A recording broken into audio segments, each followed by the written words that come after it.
Hi guys, and welcome to a brand new series on the channel. It is rebuilding Notts County, the fourth of its name, so to speak. What I mean by that is it's the fourth rebuilding save we've done on the channel. It's basically the save that launched this entire channel, and that's why I always return to it every year, because we always have a bloody good time with it. And honestly, I hope that this year with Notts County it's going to be bigger and better than ever, and I have a lot of things in store for it. Not starting as low as last year with Stockport, but still, this is a great-ass club, and I'm so pleased to be able to get the opportunity to do this. Not that I want them to be in this position, because the only reason I'm doing this is because they dropped out of the Football League, of course. Of course, we've done it with Portsmouth, we've won it with Wimbledon, and we won it with Stockport today, and this season, the next couple of months, they're going to be great. I'm really looking forward to it, and I hope you guys are as well. Before we get into anything else, I don't normally do this on videos, but since it is the start of a series, and you know, you've got to play the YouTube algorithm game these days, if you could drop a like on it, that would be glorious. I don't normally set like targets either, but if we could get, I don't know, maybe 1,500, that's a bit of a push, isn't it? But hey, you never know, maybe we can do it. If we can get 1,500 likes on the video, that'd be awesome. Just helps us push us up the algorithm, gets more eyes on things like this, in all honesty,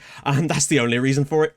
Also, I will be giving away a copy of FM20 to someone in the comments. Don't worry, I will tell you guys how you can enter that competition after we've done some other admin stuff like, oh, I don't know, a history segment perchance? So, why Notts County? Well, they dropped into the bottom tier. Well, I'll say the bottom tier. They've dropped out of professional football, essentially, although they are still a professional side, for the first time in the club's history to drop to the 5th tier of English football, which is an absolute bloody travesty, in all honesty. So we're going to try and bring them back to their former glory, get them to the top flight, get them to finally win a league title. They've never quite managed that. Win them another FA Cup, that would be nice too, and of course take them to European glory. Maybe we'll even face off against Juventus and we can have a kit clash for the ages. And that is of course the main aim for the save. One of the other sort of main selling points about this save was the idea that we'd get to use Regan Booty in a save for the second year in a row. Those of you that watch Stockport will know all about Booty and the Booty Bangers. Hopefully, we're going to be keeping him around. One little rule I've made myself is I am never going to let him leave this club, because I think he is such an important factor in my rebuilding saves now, that he and Bruno Bridges basically took on a life of their own last year. No Bruno this year round, though. We've got Blaise Ilicic. He won the manager poll from the Polonia Warszawa save. He's in there. I couldn't figure out how to put a picture in, so what I did was I used the picture of him that I used for him in Polonia, and then I face scanned it. And this is what we came up with. So there's that. He's got appropriate coaching badges for Notts County, as well as like international footballer, because that's what he actually was in Polonia. So we get a little boost on that, but the badges we'll still need to do ourselves. So that might give us a little boost, but I put most of it on youth development, because we're going to be developing a shitload of youth. Because I've got 380,000 players turned on. Not in the standard way though, and I did want to mention this because some of you guys were interested. The way I do this is I've only got the English leagues down to where we're turned on, nothing else. However, if you go into game setup on like where you can select small, medium and large, you can then go onto continents and tick every single thing on each of the continents. It will load the players, but not the leagues. A lot of the processing time, I find, comes from it processing fixtures. So without it having to do that, you still get the players in the game, but you don't have to worry about so much processing time. What it also means is that we're going to get regens from all of those countries, whereas before you'd only get a small smattering of them. And on a save like this, that is absolutely amazing. And I cannot wait to start being able to scout those nations, because we're going to find some amazing youth players from, hopefully, well, I say amazing, they'll still have their standard youth ratings for those countries, but I'm still hoping with the sheer number of them, we might be able to pick some absolute gems. I want to have a Cambodian striker, a goalkeeper from East Timor, or something along those lines. That would be freaking dope. If you're listening, FM Jesus. Anyway, I always do a history segment. Today is no different. I've had to truncate this slightly because the club has such an insanely illustrious history and just such a depth of it, and there's actually a decent amount of information available. Club website has an amazing history segment on it, as well as there's a wonderful documentary about Notts County as well, which I would also advise you to take. It's actually on their YouTube channel for free, so that's kind of cool. And again, it was sort of a difficulty to find some pictures that match the times from some of the earlier stuff, so just bear in mind, it's more about just getting a sort of overview out there. So enjoy, and I will hand you over to Past Me. Formed in 1862, Notts County is the oldest professional association football club in the world, even predating the Football Association. In 1888, County, along with 11 other football clubs, became a founding member of the Football League. They finished 11th in their first season. The club achieved their highest ever league finish of 3rd in 1891 and repeated this 10 seasons later. That same season, County reached the FA Cup final for the first time, losing 3-1 to Blackburn Rovers. They made up for this, however, in 1894, winning the FA Cup, defeating Bolton Wanderers 4-1. In 1910, they moved into their current home of Meadow Lane. They struggled during the 1960s, on the brink of financial ruin and striving to avoid having to apply for re-election to the league. This situation continued until Jack Dunnett, a local member of parliament, took control of the club. In 1971, Under Jimmy Cyril, County clinched the 4th Division title. 2 seasons later, they were again promoted. He completed the remarkable transformation in 1981, ending an absence of 55 years from the top flight. After surviving relegation at the end of the first season, Howard Wilkinson took over, and County survived relegation a little more comfortably the following year. The next year, despite reaching the FA Cup quarter-finals, they had a poor league campaign that ended in their relegation. Jimmy Cyril took charge of the team once again, and while the club's form improved, it came too late, and County suffered their second successive relegation. In late 1988, Neil Warnock arrived. At the end of his first season, he led County to promotion back to Division 2. They also booked their second successive promotion the following year and another visit to Wembley, defeating Brighton and Hove Albion 3-1. The following season was disappointing, seeing County relegated from the top flight after just 1 season. Relegation to the league's basement division happened just 6 years after promotion to the top flight. However, success followed under Sam Allardyce, securing the Division 3 title in March 1998 by a record margin. In September 2003, Notts County faced the real possibility of dissolution. Crippling debts and an impatient Football League board left the future of the club in doubt. However, efforts of the local businessmen and the club supporters helped save the club from extinction. Despite new owners, the club were unable to avoid relegation to the bottom division in 2004. In June 2009, it was announced that County were in talks on a takeover by Munto Finance. In July 2009, the takeover was confirmed. A week later, former England manager Sven-Göran Eriksson was announced as the club's new director of football. In December 2009, Peter Trembling purchased the club from Munto Finance for a nominal fee. Ray True then bought the club in 2010, after being served with the 2 winding up petitions from HMRC. Steve Cotterill was given the Notts County job until the end of the 2010 season. Cotterill led the club to the League 2 title after a 5-0 victory away at Darlington. After a series of managerial changes over the coming years, in May 2019, Notts County were relegated from the English Football League for the first time in their 157-year history, following a 3-1 defeat to Swindon Town. We intend to bring them back to their former success and finally bring them the top flight title and European glory. Now, you might notice things look a little bit different right now to perhaps the version of the game that you're playing. It's nothing huge changes, just a different skin. I thought I would address this now rather than having to answer the comments every single episode about it. So it's the TCS 1.1.2 version of the skin. It's available on FM Scout and various other places essentially, but I just prefer this because it gives you more options that you can show on the screen for various menus. I'll show you what I mean by that when we actually get to the players, because I'm going to talk you through some of the key players in the team, particularly, well, he's not actually listed here, but Notts County fans will know who I'm about to talk about. We'll talk about him in a minute.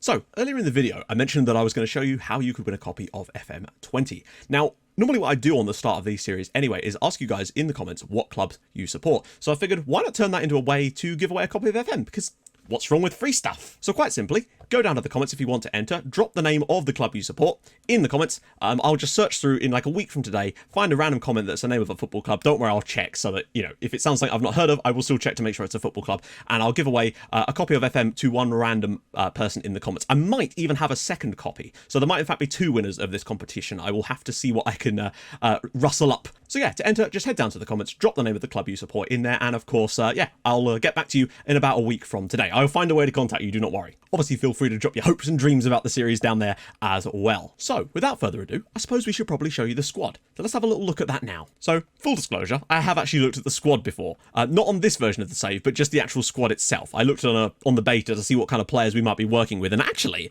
I've got to say, this squad is freaking stacked. My main concern is being able to hold on to Enzio, I'm guessing Boldvine would be the surname, if someone could tell me how to pronounce that. I think it's Boldvine, but we'll have to see. Because this guy is ridiculous. I cannot believe that we get to play with this guy in the conference or the National League or whatever you want to call it these days. He is a cut above. I know he's not consistent, and that does sort of concern me, and I don't think he's got big matches either. But there's so many things I like about this guy, and if we can hang on to him, his contract actually doesn't expire next summer either, and that is very, very pleasing to me. This guy could be like build a team around him type of player. He is that good. I think he's listed as like a good player for the league above. Here's how we're shaping up. Sign players under the age of 23 for the first team. It's favoured, but let's face it, you know I like to do that anyway. Don't know how well that's going to work though in the early stages because of course we're mostly going to be relying on free transfers and loan signings. That's just how it has to be at this level. And do not sign players over the age of 30. That's going to be more difficult because sometimes a lot of the free transfers tend to be. It's desired, but I don't want to piss the board off too much. Thankfully, they've got no idea on like, we must play possession football, attacking football, etc. That's good because otherwise I'd be annoyed. We're expected to win promotion by winning the league, which of course is essentially winning promotion because there's no other automatic spots. So we basically have to win this division, but I do feel like we've probably got the strongest squad in it, and I think with the right couple of backup signings and maybe if I can scrounge up some loan signings too, we could strengthen it even more. But I haven't actually looked to see what our budgets are like. But what I really do like is the fact that the expectations beyond that, like 4 years or 5 years from now, they're only expecting us to be top half of League 2, which gives us a lot to work with, providing we can get out of the league first season. That's the real key here. We achieve this objective here, and the rest should be falling into place, and the board do seem pretty lenient once we get back to the Football League. Out of interest, Regan Booty, 3-star, 5-star. I don't know what his potential is actually rated at, whether they've adjusted it from last year. I don't even care, in all honesty. The fact that we get Regan Booty back again is absolutely phenomenal, and do not worry, he will be finding a place in this team this season, whether it be as a defensive midfielder or as a central midfielder in that deep-lying role. There's so many things to like about this guy, and I can't believe we get to use him 2 years in a row, so that's pleasing. But his contract expires at the end of the year, so I'm going to make sure that we tie him down to another 2-year deal at the end of that. That's the plan anyway. Now, I had a look at the sort of reports, and this seems to be the preferred system in terms of getting the best out of the players we've got, and that's kind of where I was looking at anyway. And this is what I mean, because this is what we used last year with Stockport, or something very similar to it, I believe. I think we eventually went over to this with Stockport rather than starting with it. I can't even remember. But the roles are going to be very different, because Boldvine is fantastic here. We've got decent players up front. Midfield, we've got Michael Doyle, although he is not the youngest. I think he's 38, with Mitch Rose and Regan Booty. We're definitely going to need to sign some more players in these roles, particularly as there's 3 positions available, and it really does start to get a bit thin after a while. At the back, though, Ben Turner looks great. Pierce Bird looks amazing, but he's got long-term potential. Got good options on both the left and the right-back spots. It's this left wing spot that concerns me, because Nathan Tyson is no spring chicken, and I think we're going to need some definite backup in that role. So we'll have to take a look at that in the transfer window, which we'll see in the next episode. Now, I haven't had a look at the dev centre to look at the youth team, because obviously you get a load of random generated youth players. I'm excited about this, but we've not got good facilities, so I don't expect too much. We're not going to get a Bruno Bridges, I don't think. That's in March. Can't wait for that. Overview. Yeah, so we've got a few. Okay, so for the most part, I mean, this guy, Corey Bukalosi, he looks, I mean, 5-star potential. Okay, there's some issues here, but he's a very, very, wow, he's incredibly quick. And he's got great natural fitness. Very agile, too. Shoots with power, central midfielder. Okay. Anyone not, let me know what you think about him. The best sort of regen player that we've got in this sort of section is this guy, Charlie Collins. Right-sided Welshman. Again, fairly quick, but absolutely no strength. I'm surprised he can even pull his shorts up. But a resilient personality is very, very nice to see, but there's a lot of glaring holes in the lad. But he is 16, so maybe there's something there. He's very determined, so he could definitely reach that potential, perhaps, depending on what it is. We don't have an under-23 squad, so this is the one to keep an eye on here. And I will definitely be doing so. Right, last but not least, because I don't want to make this video too long, because, of course, you know, it's just a sort of introduction to things, and we've got the history segment in there as well. Let's take a look at the transfers. I haven't set up any of this stuff either. So we've got 60,000 in transfer budget, and I mean, 1,000. So we'd probably have to bite into the transfer budget just to be able to actually facilitate signing anybody with it, because that's probably enough for one first teamer. So my guess is free transfers and loan signings, maybe that we don't pay their wages, is the best way to go forward. No idea kind of who or what or where, but we'll figure it out. Do not worry about that. I'm excited about this. I really hope you guys are too. Enter the competition, drop a like on the video. If you're new to the channel, hit that subscribe button. Videos every single day at 7 o'clock. We also do an analysis video at the end of every season where we go through the more minutiae of the save and try to analyze the squad and see where we can make little marginal gains and all sorts of stuff. I'm not above doing double uploads this year. I am determined to make this save amazing. That's all I can really say about it. A lot of progress coming forward. Oh, I also have 3D kits for all of the English League teams, so those are going to look freaking dope as well. It's going to be amazing. Anyway, thank you so much for watching, guys. I hope you'll stick around for some more. I'll see you guys soon. Bye-bye.